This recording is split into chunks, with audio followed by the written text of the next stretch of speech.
சொல்லுங்க சார், விஜய் அவரோட ஆட்சி எப்படி இருக்கு சார்? ரொம்ப நல்லா போகுதுண்ணா. எதிர்பார்க்காத அளவுக்கு எக்ஸ்ட்ராஸாக போகுது. பிடிச்சிருக்கு.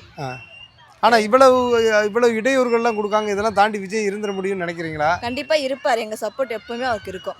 ஏன்னா நாங்கள் எவ்வளோ கஷ்டத்தை பார்த்துட்டோம். ஆனால் இப்போ என்னமோ எங்களுக்கு ஃபுல்ஃபில்லாக இருக்குது. வெளியே வர்றதுக்கு கூட எந்த ஒரு ஃபீலும் இல்லை, பயம் இல்லை. அந்த மாதிரி நிம்மதியாக போயிட்டு நிம்மதியாக வர மாதிரி இருக்குது.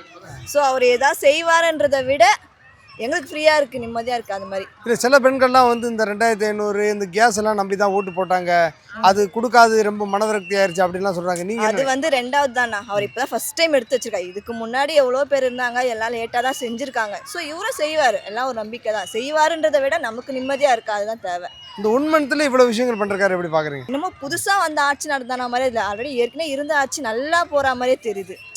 புது ஒரு விஜய்ன்றது புதுசாக ஆட்சிக்கு வந்த மாதிரி ஒரு ஃபீல் இல்லை. எக்ஸ்பீரியன்ஸானவர் வந்த மாதிரி இருக்குது. ஆட்சி நல்லா இருக்குது, பிடிச்சிருக்கு, ரொம்ப நல்லா இருக்குது. இந்த ஆட்சி நெக்ஸ்ட்டும் தொடங்கணும்னு நான் எதிர்பார்க்குறேன். 2031 கண்டிப்பாக.